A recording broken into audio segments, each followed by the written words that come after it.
Welcome back to Crackemupcomedy podcast. I'm your host, Rob Gordon, and to my left, It's Camille Corbett. to my right, Killjoy. and to his right. Mr. J. Washington in the building. Man, we are here for another episode of the Crackemupcomedy podcast, and today, we're just going to talk, man. Just it's a round robin comics, just kind of sharing stories and just kind of having communication.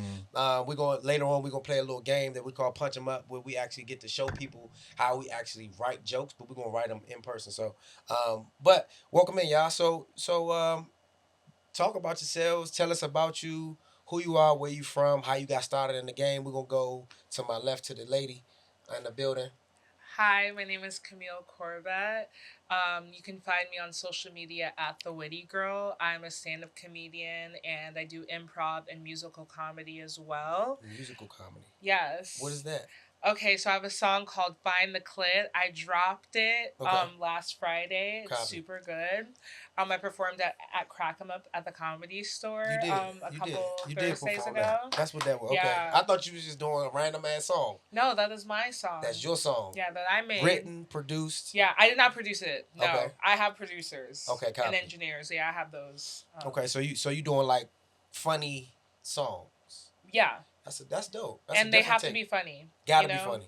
Because I don't like to write anything that's not funny. So at the end of the day, I started out as a writer. So I've been a writer my entire life since I've been 15. And that's the same time I started doing improv.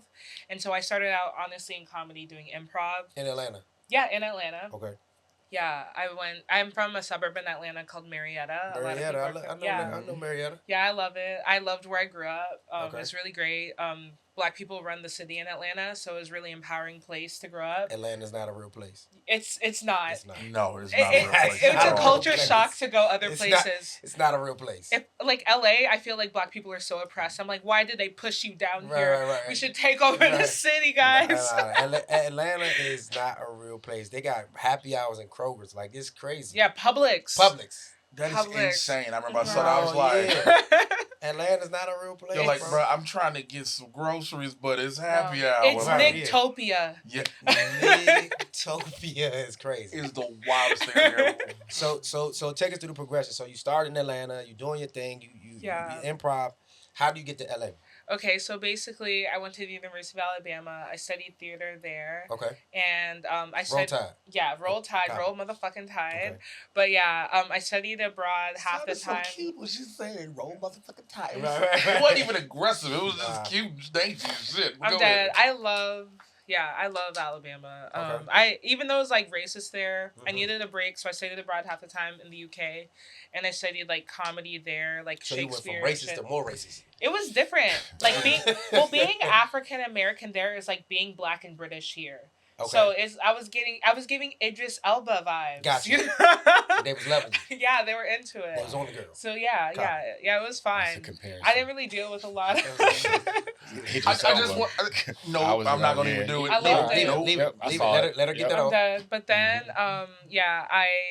once I was done with school, because I studied dramatic writing and directing, and English literature, I got a Fulbright teaching at a Turkish university, and I taught there when I was 21 years old, and it taught me a lot as a comedian because I'm always quick to say some stupid shit, and I had to sit and absorb a culture and really like analyze what was happening around me and find the funny in that if I wanted anyone to laugh at me. So I really enjoyed that. But then, basically, I was a manager at Walgreens when I came back to America, and I wanted to literally kill myself in the stockroom, and someone paid me to ghostwrite a pilot for them. It was basically like Black Dude, Mr. Robot, and I did it, and I got $5,000, and I moved to LA. And then I became like an assistant in like TV writers' rooms, you know. That's pretty cool. Thank you. It was cool. So and what then was writing? Can you say what shows? Yeah. So my first show that I worked on was Nightfall. So most of the shows I worked on that honestly weren't in the comedy realm as an assistant because there's just more drama rooms. So I also was like a Fulbright scholar. So a lot of historical dramas would want me to do research. So I worked for like the Terror on AMC, Nightfall. I worked on the Gaddafi show. I worked on a lot of like shows that dealt with like research, like heavy research. But then I was also able to work on the Miss Pat show and the Upshaws. And that was an incredible experience to see like Black people in charge. Like Debbie Allen did the pilot for the, not for the Upshaws, but for the Miss Pat show. And to see her take over that project and make it what it is was incredible, you know, to show that we have like power in this industry. Because when I was in those historical drama rooms, they're mostly white, and like we were powerless. There'd be like one of us, you know. So it's really cool, like how much strength Black people have in comedy. We really have a lot of power in comedy because we are the funniest. Power in numbers. Yeah. One question. Is there a music video for the Find the Clit song? Yes, there is. It's out on YouTube. It's at The Witty Girl. It's on YouTube. Yes. Look at you, freak. Yes. He's going to love it. I have a few comedians that do crackemupcomedy on it. Like, I just love how he waited for the whole thing she said. He ain't care about none of that. The Find the Clit was like 3 minutes ago. Right, none of the phenomenal credits. Nothing working overseas. None of that. He was like, hey, I just want to know. Are you showing pussy? She had a lot of momentum going. I didn't want to stop that. No, it's good.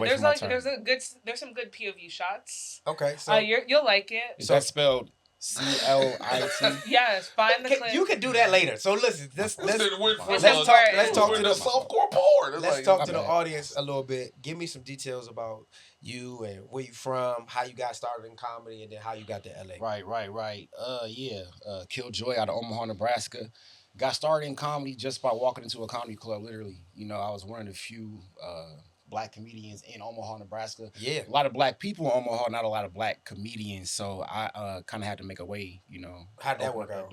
It worked out well. You know, I was able to get myself into some rooms and win some competitions that put my name on the map. And, you know, from there, I kind of just built, you know, the name off that. Started traveling, coming to LA, going to Atlanta, New York, you know, things like that, festivals. Okay, festivals. And definitely competing in competitions. That was the best way that I knew to get my name out in comedy was to win a competition. What was the competition you won?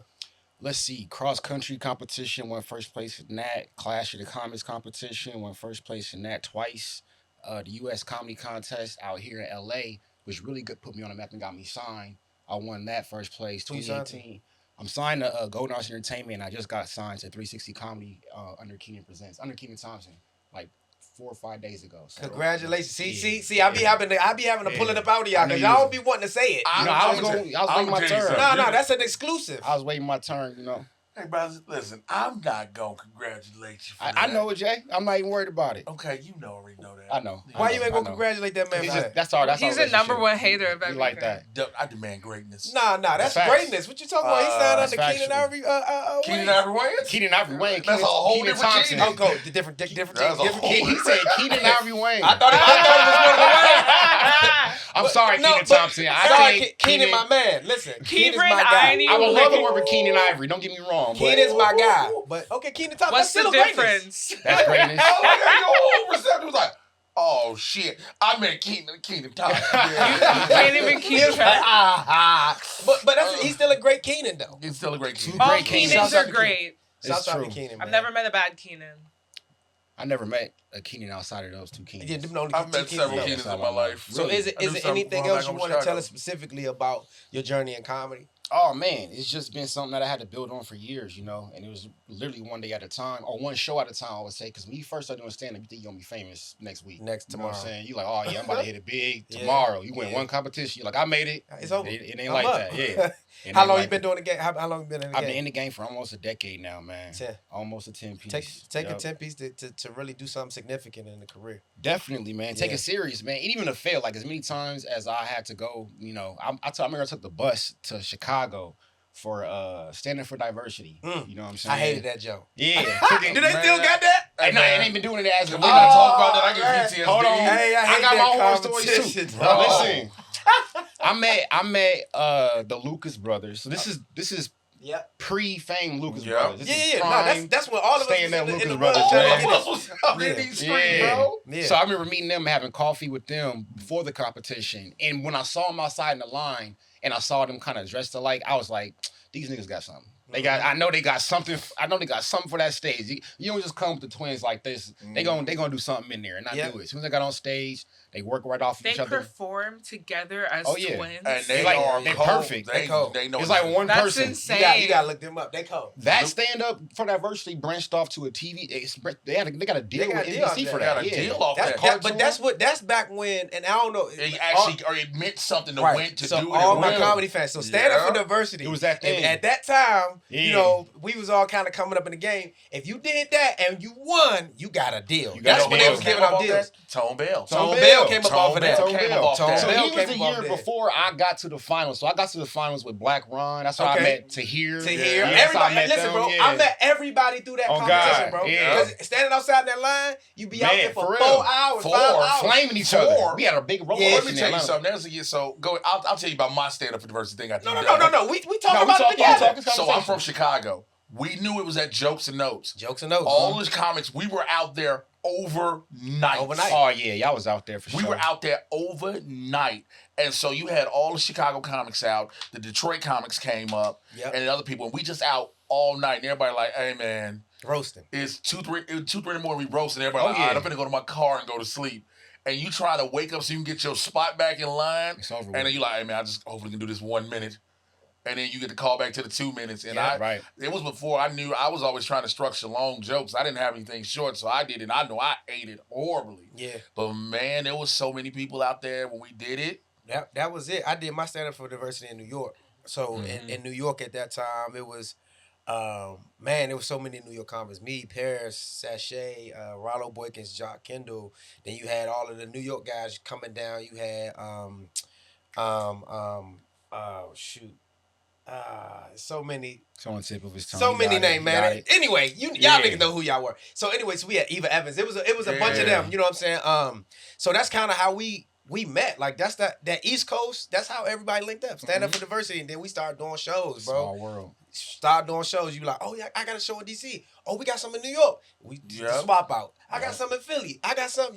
Skeet Carter was up there. Blame the comic. Oh my God, we like that was our thing, bro. Like, y'all gonna go to stand up. That was the playoffs. That was the playoffs. Playoffs, for real. Stand up diversity and the Bay Area Black Comedy Club. Bay Area. And the Bay was it too. Listen, when I knew I lost in Chicago, right? After I took that L, because I took the 8-hour bus to Chicago. After I took the L, I was done. Immediate L after the 1 minute. I took the L and just went to the crib. I had to go back to I just drove home. I was good. I was like, this competition's not gonna make or break me. I got mad. I'm coming back next year. I was on swear to God, everybody say, hey man, this competition ain't gonna make or break nothing no matter what. And then you see niggas post game interview. I'll be better next game. I guess it did make some niggas. C.S. Smith was up there too. He was, man, like, you would see certain comics come through there, and even if they didn't win, they made a connection. They elevated. They elevated. So you might have seen him, like, he might not have had his own show, but he ended up linking with somebody that put him on the show. Like, that's what it was. Like, we don't have that no more, but I was trying to stack the deck. I was looking for the weakest city. They had like all 5 cities. I was like, New York, I ain't going out there. It was killers in there. I ain't going out there.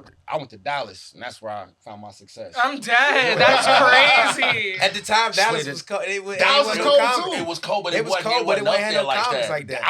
That's when I ran the Black Ron down there to here. Yeah, because that's the South. That's the South. Yeah, so I ran all them Texas boys from Houston coming over there. Yeah. You had to deal with that. Billy and all them. I had to deal with that. Boy. Yeah. But it was all good though, man. We elevated in Dallas.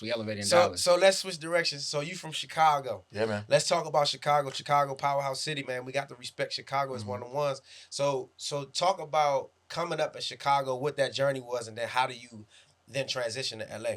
So my journey in general is different than everybody else's because I was a professional wrestler first. You look like a wrestler. Thank you. I still do sometimes. Yeah, right. But I was a pro wrestler when I started. I got into stand-up in 2009. I'd been a pro wrestler for almost 10 years at the time. We talking WWE or we talking... Yeah, that's dope. That type of wrestling, man. Okay. On the independent so what was level. your catchphrase? There's only 2 things you can do about it. Nothing and deal with it, damn it. Damn, that's crazy. Well, that's a bar. And why you ain't get to the Rock level with that? That's you say that and just slap a nigga. Because what was your special move? That's what I gotta know. So it was several of them. One I did was called it was a Code Blue. It was a running Death Valley driver. What the hell? That's a CO code. That's what you put it. So when you put it that's when you fight in jail. They call it car, right? Because my wrestling name was Trauma. Okay. So Trauma. Yeah, That's terrifying. I ain't fighting no trauma. No. So he don't want to Black trauma. Kill somebody. Finish was called Cold Blue. That's nuts. So I had that one. I had a couple other ones, man. But yeah, so I started out with that. Okay. And then when you're in the indies like that, you're trying to make a name for yourself. So I was doing crazy stuff in matches, even as a bigger dude. I'm doing moonsaults off the top. I'm doing hardcore matches. I'm doing everything. And then it was the little ass shorts and all that. Nah, first of all, fam, chill out. I seen him wrestle. He got the spaghetti strap on. I seen him. He had the thong. He got the big show. First of all, he the big show. First of all, I'll choke all you niggas out. I'm sitting right next to him, so y'all leave him alone. All right. First of all, I'm gonna get it first. So I used to do just the singlet. It's the onesie. Okay. It's the onesie joint. You that too one big for get the there. spaghetti strap. The big show. First of all, that one, my boots. And he was younger. You had on boots. And my boots. I hate everything. Hey man, listen. Was out here killing. Hey yo, I'm on your side. I'm a big fan of wrestling. Okay, wait. I don't want no trouble. I don't want no smoke. I know we was gonna talk about comedy. But that's how I know you would. But that's how but you asked about the or. So that's how it was. So that Villain Origins. So you got the onesie and the boots on. He lost a wrestling match. It was like, fuck this. I'm doing comedy. You lose a lot in wrestling, bro. It's low key. You lose a lot because we know it's predetermined. Okay. But so you was losing. Losing and winning. But what happened was, after doing something like the last hardcore matches I did, I was working for my regular gig. I was working at a chiropractic company as a medical biller. And we used to you get slammed to a table. and then go back to work and let them reset you. Yep, get slammed to the table. All right, and let's do it again. Hey, yeah. Okay, go. I'm sorry. That's a smart move, though. It's too much funny. I can't no, trust me. I know. I live it. Okay. So, but what happened was I got the x-ray one time. Mm-hmm. And I remember it was a sister. She was a black chiropractor. She was like, hey, come in for a second. Yeah. And you know when a sister say, come in for a second. Right. It ain't finna be good. She showed me my x-ray. And she was like, you see your neck? And I was like, yeah, my shit looks straight. It looked good. She was like, that's not good.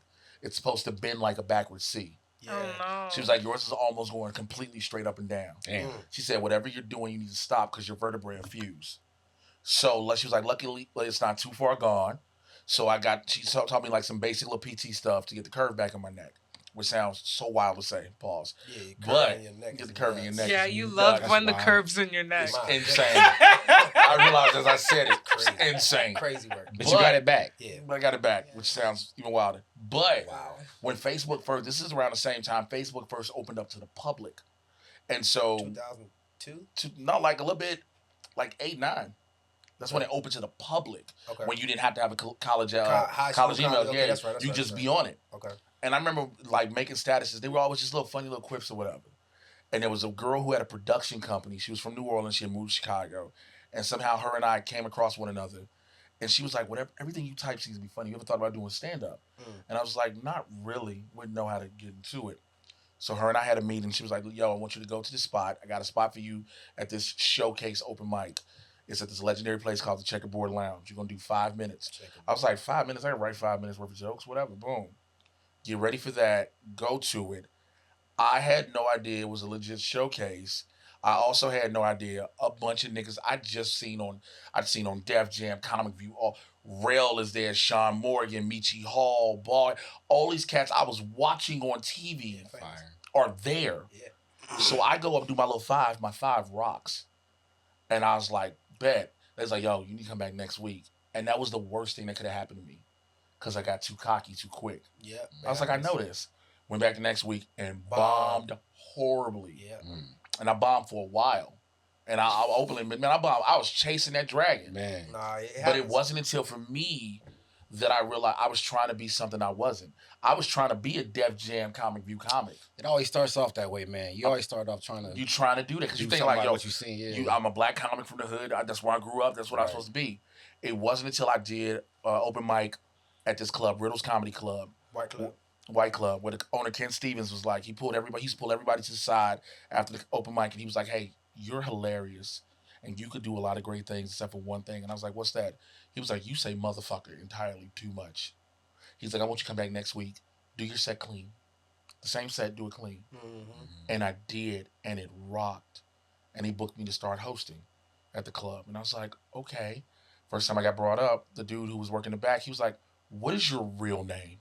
I said, Jay, why? He was like, I'm not bringing you up as trauma. What? To all these middle-aged older You were growing up as trauma? Yes. I was trying to power slam. I was just keeping my wrestling name at the time because I didn't think, so I was like, you was wearing your onesie? No, nigga. Because I thought about it. You had Earthquake, you had all the one name cats. So I was like, that's it. That was that era. That was Earthquake. You had that era, so I kept it. But it wasn't until then. Earthquake, DC Comics. Yeah, but that wasn't until he was like, the dude was like, I'm not calling you that. So I was like, Jay Washington. And it was like that first night I did it. I did my set. It was cool. Hosting the weekend. I was like, oh, okay. And so then it allowed me to start trying something else. And I started getting more opportunities to go on the road, doing the mainstream clubs, even doing the little bars in rural Illinois, Indiana, Wisconsin, and stuff like that. And it made me realize, these are what comedy clubs are, real crowds in most cases, but these are real crowds. So you bring up an interesting point, and I'm gonna present it to the whole group, right? Because mainstream, and we'll get back to it. Mainstream versus doing the bars and the black rooms, right? So what does everybody else think? And then we're gonna get back to your story. I just don't want an opinion, but I just want to present it to everybody. But what do you guys think the difference between a mainstream room or comedy club versus a black room or bars? Because that's kind of really where black rooms be. I think a black room is way easier to be a little more free. Okay. Like as far as you're able to incorporate the crowd, you're able to take time out to point out certain things that might be going on in the room. Yeah. You know, when you're dealing with a mainstream comedy show, they're there for the jokes. Yeah. You gotta have your material sharp. Yep. And if they see you doing too much with the crowd, they know you ain't got no material. Yeah. And I think it's more sort of opposite in the black room. Well, you know what's crazy? That you say that, and I'm gonna come to you. Back in the day, y'all remember this? You couldn't do crowd work. You couldn't talk to nobody in no crowd. If your ass was a comedian on the lineup, don't do no crowd work, or they gonna when did it light become you. normal? I'm gonna tell you. So when what's the kid who got the special? Matt Rife. Matt Rife. Matt Rife kind of popularized. Matt popularized it. It was happening already. It was happening, but Matt made it popular. Matt popularized it to be mainstream. He used to utilize it on social media. And I'm gonna tell you something about Matt real quick. Let me put a pin in that. I've been knowing Matt for years, and a lot of people give Matt shit. They think that's all he did. And I'm like, y'all don't understand. Matt's been doing stand up for the longest. No, he was a comic. He was a comic. Yeah, He'd been trying to break through. Matt had done all this different stuff. He done Wildin' Out. Out. He did Bring the Funny, all these different things, and none of them popped him. And it was right when he started doing shows, and it was during COVID. He did not. I tell everybody this, and because Matt's the homie. Matt didn't want to be on social media, and Matt was most of us don't. And he was literally about to quit stand. I think he was going to quit stand up or move from LA. He was about to move. He was like nothing was happening. And then somebody was like, one of the homies was like, yo, you need to get on social media. And he was like, whatever. Got on TikTok, and then the show that happens in Arizona, post the clip. He did not want to. He posted the clip, and the clip took off. And then he just had another one behind it. And because it just was a thing. Yep. But because he popularized it, you get so many people trying to do it. Yep. And everybody can't. But see, the problem too is people think that's all Matt has. Nah, he got a trick bag, but that's what got him famous. Yeah. I think honestly that formula is the smartest way to present your stand-up comedy. Because the reason why I don't put my comedy on social media is I don't want to burn my material. You don't want to, but listen, that was the thing too. Yeah. Cats didn't want to burn material or get it stolen. Yeah. Right. So you didn't want to put no post up. But now it's like, bro, we comics. Write more jokes. Write more jokes. Just write more. Write more jokes. Literally. Right. And if that bit pops and goes, then that's one bit that pops and goes, and then people see it, and it's almost now for us like a greatest hits. Like, yo, do the joke. Right. Do that. Yeah. Right. You know what I'm saying? Like, we never had that. Right, man. That's an old school way of thinking that, they got to hear it for the first time. It just tells you what era you came from. Yeah. You know what I'm saying? Like, we are the last of that era where you didn't have social. So we wrote like, I remember. So the guy that runs with Matt Rife, Martin Amini, my guy, Martin the homie. Mm-hmm. We came up in the same city together. The first time we both was on the Washington Post together. Martin went for his material. I went for crowd work, right? At that time, it was shunned upon. When they put me in the paper for doing crowd work, I got a call from Tony Woods, Chris Thomas, Red Grant. All these cats called me like, what are you doing? Oh, they was hot. They was pissed. Damn. And I'm like, I'm getting chewed out about it. Like, bro, where's your material at? You didn't come up like that. And they was pissed at me, bro. Mm-hmm. So then for me to see this happening now, it's like, I'm mad. Because I'm like, dog, like, That was my thing. You know what? It's just like when your parents say video games will rot your brain. Yep. And then you got multi-millionaires off you the video can't game. listen to people's stupid ass comedy rules. Well, that's what I've learned. Don't listen to them. They're just angry. It depends where whenever. it comes from. Tony Wu is telling you that you gotta. They're just angry that they didn't think of it. I think it's both. I agree, it's both. You are right. There are some, because there are a lot of vets to this day that are vets from the class before us, for sure, who are like, oh man, I gotta put this shit on there and all this, and everybody's like, you have no choice now. You have no choice. It's literally the game. It's the game. You gotta evolve with the. You gotta evolve with the game. At that time, I just feel like we were still in a place where social wasn't the thing. No, you had to be a stand. Yeah, you had to be. This is where you were. Stand up. Yes. Comic, and it was chasing the road to be able to get to a position where you get on, right? Yep. And then I was a part of that era. We were a part of that era where social had just started to come around. Facebook came around, then you had YouTube that started to come. That wasn't a thing. Like if you was doing YouTube, like you over there doing them skits, all right, nigga, when you gonna put some stand up up? Yep. Right, you know what I mean? So that's what you it was. You have to choose a lane. Now you're expected to be everything. You gotta be everything. And I felt that too, like even like starting out, like I always identified as a multi-hyphenate because like I'm a TV writer, you know? Yeah. Like I also like act, I do social media, and I'm a comedian, and I do musical comedy, and people are always just like choose a lane at first. Now I'm like in a shining example, you know, of like what you're supposed to be. So I think that you just shouldn't listen to people whenever they say don't do anything, because it's a sign you're doing the right thing. If they're actively telling you to stop, and they're going on their day to tell you to stop doing something, you gotta keep doing it because you've got their attention. I've also been told, like, when you're out here, to be exactly what you are, you have to be when you're in LA, you have to be a multi-hyphenate. Yeah, it's the only way to get to LA is to be because if you want to be a straight stand-up, which is nothing wrong with it, you go to New York.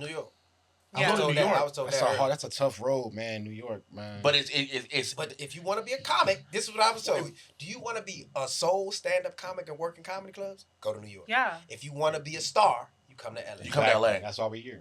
And so, but nothing against New York. No, and you're right, because I've had people tell me the same thing. They were like, "Yo, you can't." Because it was, like I said, I started pulling away from wrestling. They were like, yo, I started wrestling, and then stand-up was happening, and the more stand-up was happening, the more I was pulling away from wrestling. Because I was like, this is literally what I would tell people. I can do 30 minutes on stage. All I need is a Gatorade. I do 30 minutes in the ring. I need a day or two to recover. Yeah, literally. That shit fucked up. So it's like, which one started being easier on my body? And then it is also, then you get opportunities to start acting, and you're starting becoming as more of a multi-hyphenate. And so then it's like, all right, well, how far do you want to take this? Yeah. Because there are some people who just will never leave their town. There are people I know from Chicago that I started with. They ain't never gonna leave Chicago. They'll never leave. That's just being scary, bro. Nah, it's just everybody got their lane. You know what I'm saying? Like my cousin, it's Toure. Shouts out to my cousin Toure. I love Toure, man. This is my cousin. Before you say that piece, let me say this much. I can't count Chicago, Atlanta, New York. I got only speak for my city. You got to speak. You got to speak. Yes, exactly. So let me correct myself. Yes, correct yourself. Listen, but listen, I'll say this. Everybody got their place. Right. Because I talked to Toure. I'm like, Toure, you need to move that. He like, cuz, that's you.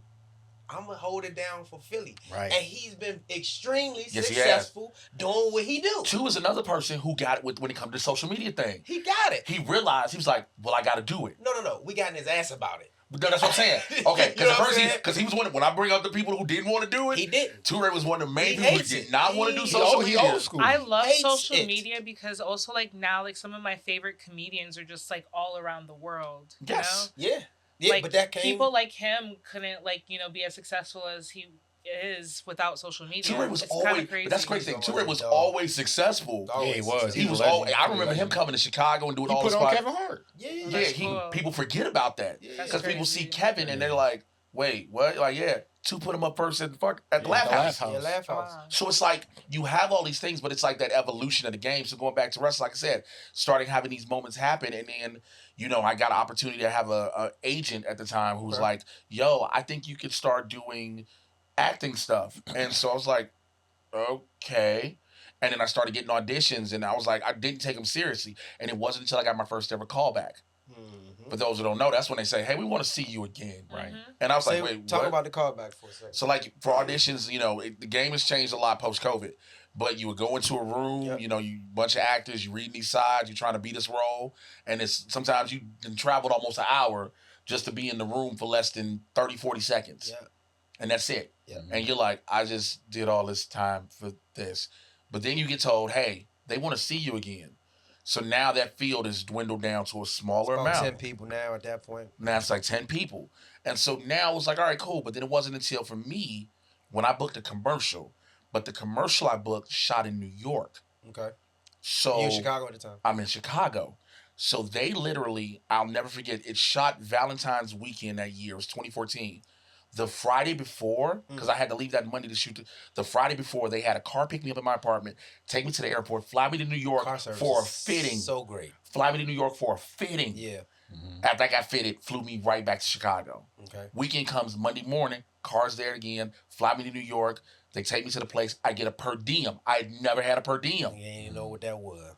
I said, you get a per diem in wrestling? I said, no, they ain't no per diem. Okay. And I'm like, what? It's like, this your per diem. Yeah. And then they put me up in the hotel in Manhattan. Then I shoot, and then they send me back. And I was like, oh, I could do this. Yeah. Yeah. And then when I got paid, I was like, I can do this. So then you have more of these opportunities happen.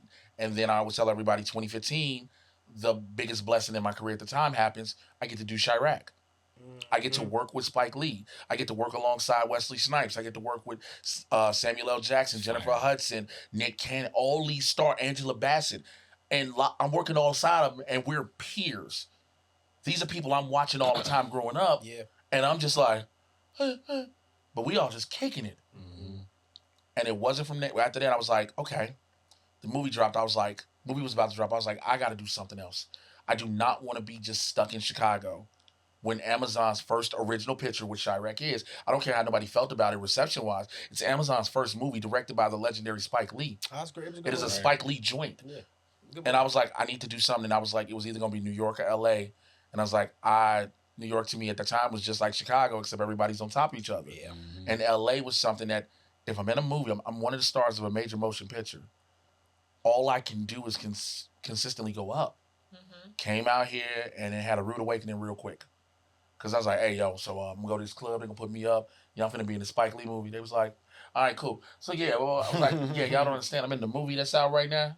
Yeah, we heard you. So, yeah. And I was like, when you move to LA. It starts all over again. Oh, yeah. Move to LA. It starts all over. It always starts over. So that was that's the journey. That's the journey that brought me here. Nah, we love it. We love it, man. That's a crazy story. So let's switch directions. So everybody's in LA now, right? Yes. And we talking about starting over, or where are we now, or what's next step. So I'm gonna start with the young lady. We're going round robin this thing, but what's next for you? You talked about writing in these different rooms. And well, I just talked about being an assistant. Yeah, no. But I also was in the room. Yeah, no. I also am a TV writer too. Okay. So I wrote on a show as well that came out. It was on Netflix called Dad Stop Embarrassing Me. Yep. It's about Jamie Foxx and his daughter, and it had David Allen Greer, Lunel, George Wallace. It was Jonathan Kite, Natalie. Natalie. Yeah. All those people are great. They're really talented. So you was in the writing room. Yeah, I was in the writers' room. I was the only woman at one point. It was really fun. So give us an exclusive. What's next? And then I also wrote on a Disney show. I'm sorry. No. Go ahead. I'm so sorry. Run your stuff. I'm trying to give you a chance to run your stuff. I'm so annoying. But yeah, I wrote on a Disney show. It's animated. It's about a football player and his daughter. It's about Martellus Bennett and his daughter. And it was really close to me because my dad was in the NFL. So it's very much a story that about my childhood too. And so was it your story? Was it your specific story? No, it was based off a book that Martellus Bennett wrote about him and his daughter. Got it. And yeah, there was a writer's room for it. It was great. You was in the writer's room? Yes, I was in the writer's room, and also there's a musical comedy aspect too, and so we get to make songs for Disney, which is always great. Yep. And I also teach comedy writing at UCLA, and I am an independent filmmaker myself. So I did like a film that did well on the festival circuit called The Island. It's about a Black family on vacation. It's currently airing on Fox Soul, as well as a pilot that I did called Crystal and Chelsea, and it's about a psychic that scams white women to being less racist. I'm done. Hilarious. Hilarious. Yeah, it's fun. So when you gonna write that big movie that you want to do, the one that's been sitting on that laptop? Yes. Yeah, let's talk about so that my dream, what I want to happen, like obviously, like I started doing stand up after I became a TV writer. So after I became a TV writer, it was like kind of like fucked up because I was just like writing jokes for everyone else. Yeah. And I honestly didn't know how to write a joke at first until I was in the writer's room. Like I would write like very funny pilots, and they had like the 3 jokes per page, whatever. But I didn't know how to just like write a joke off the cuff until my first day in a writer's room, and people were just like saying like jokes, and I was like, okay, this is like overwhelming. And I'd be like, I would say a joke, but I'd be like, what if they said, like instead of just saying like just the joke. Just get it off. And so then like someone stole my what if they said and just said it like a joke, and I was like, oh, that's how you do it. And I was like, after that I just started rattling that shit off, and I became like a joke machine in the room, and it was like really great to learn that. But now I feel like with stand-up, the reason why I started is because I was so valuable as a joke person in the writer's room, but like sometimes I feel like people be afraid. They wouldn't want me to punch up their scripts and stuff. And that's like something you're supposed to do in the writer's room. Like we're supposed to all get together, punch up the scripts and make it as funny as possible. But people will be like, she's gonna ruin my, add her spice onto the script. Yeah. The black girl with all the funny. Yeah, and so I started doing stand-up because I lost out on a writing job because they were like, you're funny, but you're not like stand-up comedian funny. And I was like, those niggas are not funny. And so then I started doing stand-up. We are. I mean, I guess like in comparison but there are some writers who think that we're not, what we do, and sorry to interrupt, they think what we do is not as funny as what they can do on a page. Well, because sometimes when you're in a writer's room with stand-up comedians, they think they're so funny and they won't let jokes die. Let a joke die. Like you said, there is an infinite well of jokes. If your joke does not land, do not repeat it 1,000,000 fucking times when you're in a writer's room. And then people will appreciate you being a stand-up comedian. But stand-up comedians don't let their jokes fucking die. They're always like, let me workshop it. No, it didn't work. Let's move the fuck on. But that's how we're taught. Yeah, I know that's how you're taught. So it's like you come up with a premise. Yeah. And then that premise, you work the premise until you find the funny. I mean, I do stand up as well, so now I get that for sure. Yeah. I will tell a joke that bombs and then continue to tell it till it is actually good. Yeah. So I definitely I get it now, but I do not get it in the writer's room. Just let it die, and if it comes up in another moment that it could work better, then say it. But don't be like, nah, y'all niggas don't know this isn't funny. You don't understand funny. Like I've been doing comedy for 20 years. You guys don't understand what's funny. You don't know me arguments I've had like that. So you don't need we don't need to hear that. But yeah, so for me what's next would be like, I love stand up. I really want to make like a comedy special that incorporates my musical comedy and my own my just like normal stand-up, and like I'm working on that now. You should do it. Yeah, I'm definitely gonna do it. I'm working on it now. Just trying to get funding for it, to be honest. You gotta fund it yourself. Yeah, I might be able. I'm really kind of good at finessing funding. For example, like my short film The Island, a music comedy touring company gave me the funds for that, and it was like a very large budget. So I believe in private investors. Don't always have your elevator pitch ready. Always have your pitch deck ready. I really believe that because you never know who can change your life and in that way for sure. True. But yeah, so I have that stuff ready for that. But yeah, also obviously my dream would be to run a show that I star in and then also direct most of the episodes because I am very type A, if you cannot tell. For sure can tell that. I bet. Great things that you said. My perspective with a special on Amazon, who I produce myself. Shouts out to Problematic. You got to do it yourself. You know what I'm saying? Just to piggyback what you said, you got to produce it. Did you do a Kickstarter? I did not. I kickstarted my own pocket. That's what Oh, that's no. the kids. Yeah. I at the time, I'm a real estate investor outside of comedy, but I took some real estate bread and I put up my money for the special. We shot it, took it to Amazon and pitched it, and they picked it up. But you got to do it yourself. That's the only way. I mean, a lot of specials are getting made if you get on a show like a Issa Rae or whatever like that, or a big show, and then they'll walk you in the room. But 9 times out of 10, I mean, even when you see Cat, like Cat didn't get to his biggest special until like his second or third special. Right. But the first, he had 2 prior to anybody knowing who the hell he was. That's why if you watch him, you'll see the same jokes. Yep. From American Hustle. Yep. Well, I Pimpin'. produce like true crime shows, so I feel like produce true crime shows on like Auction and like True TV and stuff like that.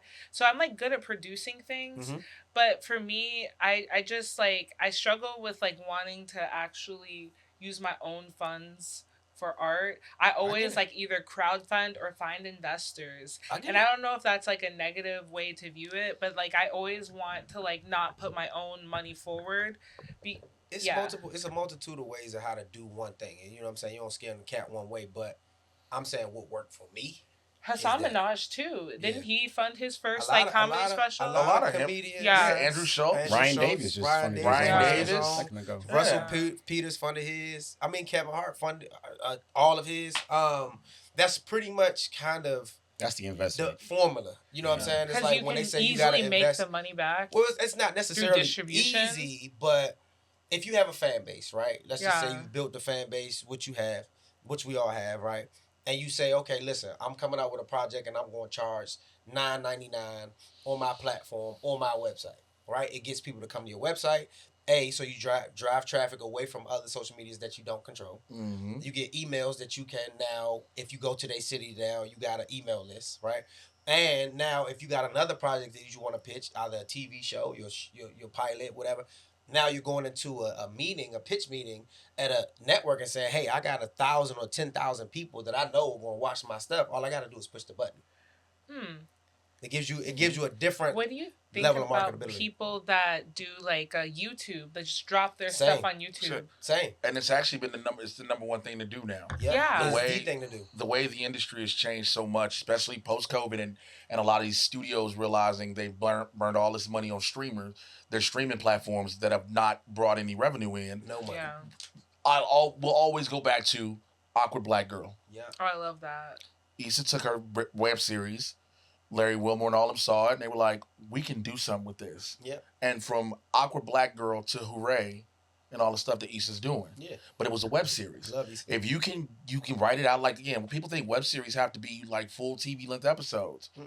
8 to 15 minutes at the most. Yeah. If you make a YouTube video 8 minutes, it'll monetize. It'll monetize automatically. Yeah. And so you make it 8 to 15 minutes at the most. You get the funding, like you say, you can Kickstarter, you can Indiegogo, et cetera, and just do it for cheap. Get the people you know in the industry that's like, I'm gonna help you out with this. Just look out for me. Yeah. Because that's a lot of this industry now is very reciprocal. Yeah. You know, it's like, hey, you need somebody that does sound and cameras. Don't worry about it. I got you. Yeah, we use our skills and barter. You need this room for something. Don't worry. I got you. Yeah. You got about 3-4 hours on this room. Do what you need to do. Literally. Yeah. Just get me on the back end. Just get me on the back Yeah. end. You still got to build that fan base, though. I mean, you absolutely for do. Sure. You have to do social media. Yeah, but you can build through. But that's what I'm saying. With the web series, right? Yeah, you build the fan. You will build the fan base. Shouts out to Country Wayne. I work with Country Wayne. Oh, he's so cool. Love Wayne. Yeah, I'm on the series in Atlanta. Wayne built the whole situation. Wow. $1 million a month, bro. Yeah. Off the socials. The views are crazy when I look at them. I'm like, everyone must be making so much money. I mean, people doing good. I wouldn't say. You know what I'm saying? I mean, for Atlanta, I can only talk about me. Oh, okay. You know what I'm saying? I can't. I heard that everyone's storyline is like different, and you like produce your own storyline. So they have producers. He has about 5 producers. And they produce their own storylines. That's cool. Yeah. So, because I mean, there's so much going on. A lot of people, if people figured out how to use social media, there could be a lot of those people out there. Bags. A lot of people do not know how to use social media, man. Yeah, it's hard, bro. It ain't easy. And you have to be very consistent. That's like the hardest part, the consistency. Not only consistent, but you got to know what you're doing with the camera. I mean, there's some simple things that people the camera is just off. Yeah. You know what I'm saying? Just I went to film over school, here, and so now it looks bad. You know what I'm saying? If you just sound be off. Yeah, you know, those simple things. The edit is weird. Lighting's terrible. Like somebody's hat was back For in the real. front. Was he like, was the continuity off? Let me tell you something. I just shot. You see it. You Let like, me come tell you on. something. I shot on an episode of a TV show that should be dropping in a couple months. Yes, Come on now. humble brag. And when I shot it, it was like I shot part because I did a guest star on the episode, and so I shot one part of it, and everything was a certain way cool. I didn't come back for like 2 weeks or so. They're different. To shoot the second part. When I tell you we were filming a part of the scene that I'd already shot, and they were trying to put me in something else. No. And I was like, no. They was like, what do you mean? I was like, no, I had this on. They were like, are you sure? I'm like, I'm telling you. What show was this that didn't have what in the Tubi? What in the Tyler Perry? We'll talk about it. We'll talk about it off camera. Copy. Yeah, you know, I mean, so let's go to my good brother.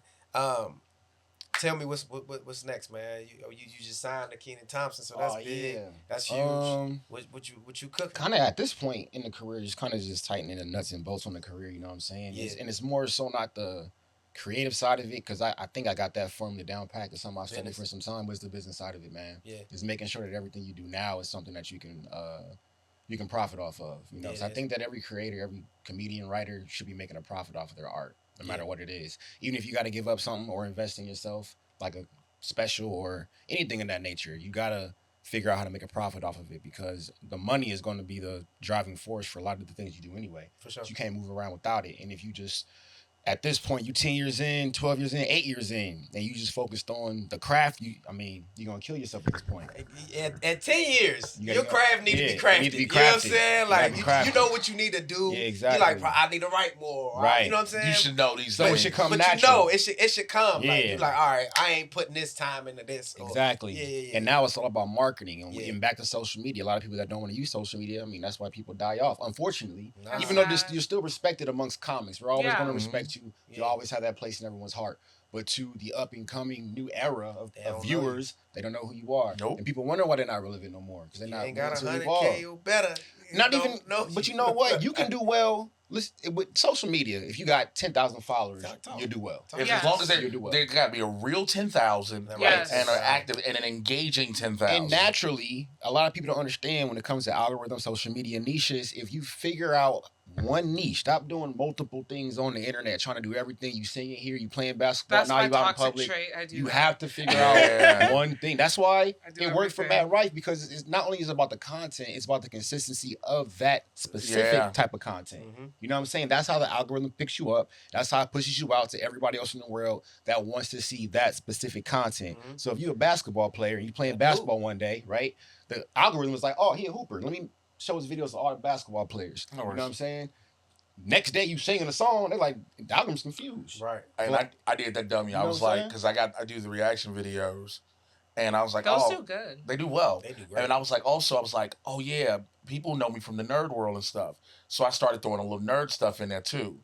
And I was like, views go down. Everything I was like, the views went down. Yep. I said, all right. You just gotta keep posting it though, because then the algorithm will push you for both of those. But now you can't do the. I still can't do the other one. No, because I do stuff that's like different. Like I'll do like my Get Ready With Me's, and like I started posting like my stand up too. And when I do that, like the more I post my stand up, the higher the views go. Let me you ask just gotta keep posting. Do you go viral all the time though?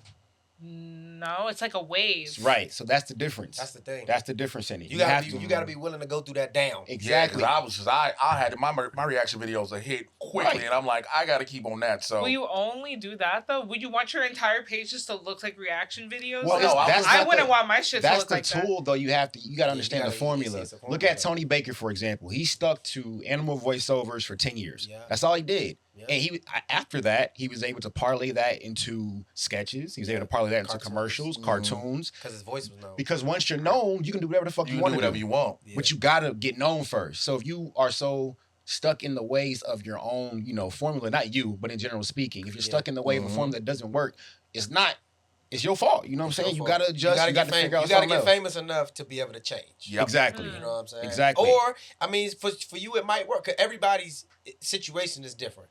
Because they see you getting ready, they like, oh, she can dress. What else do she do? Well, I always say I'm getting ready to go to a comedy show. So there it is. So it's a hand to hand. They already looking for it. It's 1-2. It's a 1-2 punch. And I feel like my stand up and my audience match, if that makes any sense. It gotta go together. You know what's crazy? A lot of people, if you switch a lot of the stuff you put on social media and put it in your stories. You know what I'm saying? A lot of people put stuff that should be in your stories on the page. You know what you eating, you dancing, doing weird stuff. That should be in the stories. That's how you generate a following. Because people will share the stories. Because people who don't follow you are in your stories. Trust me. All them niggas in there. Yeah, they are. You know what I'm saying? So you can utilize that to, formulate a following. But I'm telling you, on social media, just be good at 1 or 2 things and just stick to that for 6 months and watch what happens. I literally will be like, I'll post a cooking video, a stand-up video, then a music video. Then exactly. Now I'm going to confuse as hell. Then an outfit video. Show the people. Right. You're like, you don't know what you do. It's America's Got Talent. I have a million. Yes. So check it out. So now we're going to switch directions. This is a game called Punch Me Up. So what you do is you pluck out of here. You pull out whatever card it is. You give a premise, and then we punch the joke up. Okay. All right, so we're going to start with the lady. Okay.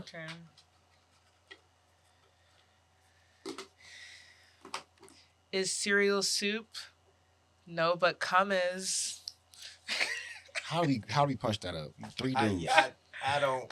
Punch it up, nigga. That's crazy. I'm not following that. Let's just go to something else. Thank you. Because what the fuck? What just happened? She would. We already knew she was going. I'm the sexy red of comedy. Nigga, wow. No.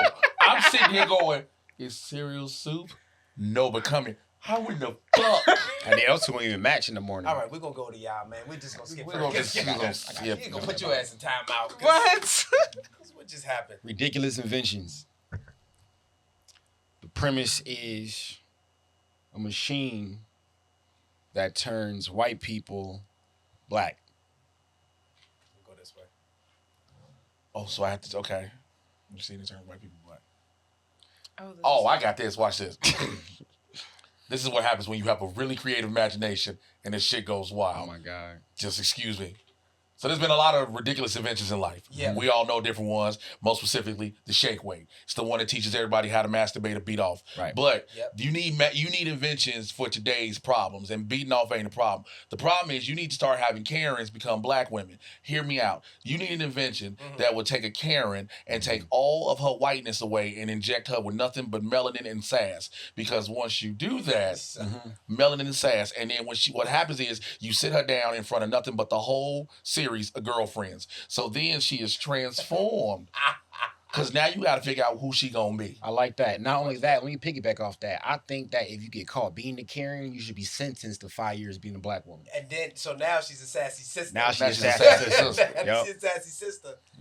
I think that if you are a good white woman, though, you should also be allowed to get a fat ass like a black woman. You should be able to cut off the ass of a black woman of your choosing and put it on yourself. I don't want to believe in black woman mutilation, but what I would like to say, black women, cereal and cum, and now we cutting ass. They both will keep their ass. Now I'm gonna go on the Dr. Umar side. Right. Look, for the snow bunnies that have the booties, you are not gonna mutilate our sisters. The sisters' asses will never go on a white woman's ass because white women have what we like to call pancake ass, and it's like it ain't gonna sit right. It ain't gonna sit right. Not all of y'all have long backs, but some of y'all got that strip. Not only that, where the fuck the strip? White women's backs aren't built to sustain a black ass. Nor is that some of them are though. Some of them are. Let me tell you something. Shout out to Ice-T. I done seen some white asses. We all know this. Yeah. The white Brazilians. No, these ain't even Brazilian. Like there are some white women. Stop becoming jokes. This is the thing. This is the real. There's some white women who are blessed, like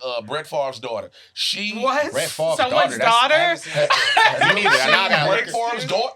Dude, you're a freak. That's crazy. You're going to hell. How old is you? You shouldn't have said her name. You shouldn't have said Brett Favre's daughter. What's her name? I don't know her name, but Brett Favre's a piece of shit. So I can Mrs. Favre.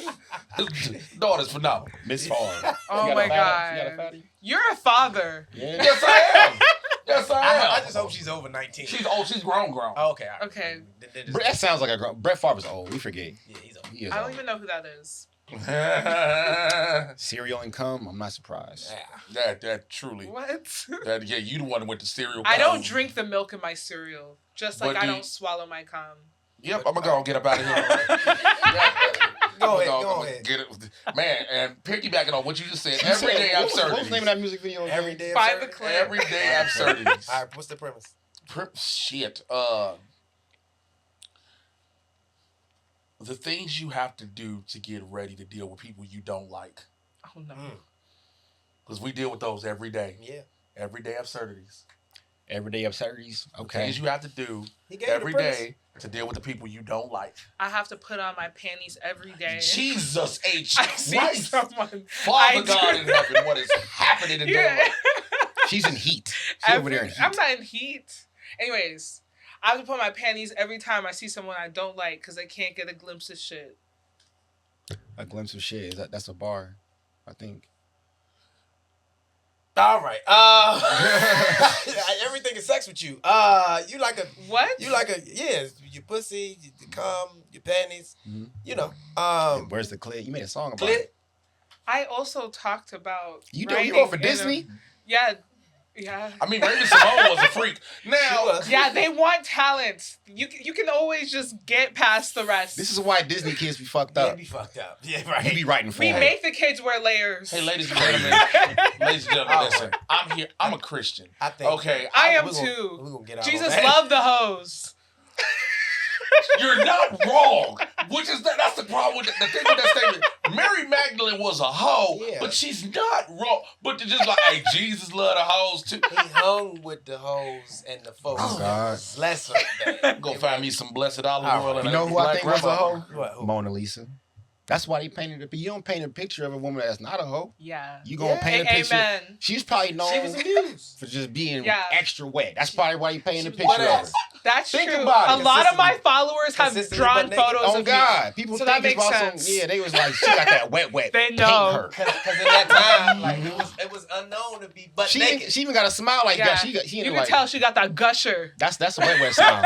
That was after. He was about to hit it after. Yeah, he's about to hit it after. He hit it before too. Yeah. Fuck this conversation. Let me paint you seen Titanic? Remember when you sketched the picture of the girl? Let me paint you like one of my French girls. This when same thing with Mona Lisa. I mean, that's why I draw. This didn't end how we typically end an episode, but then there's that.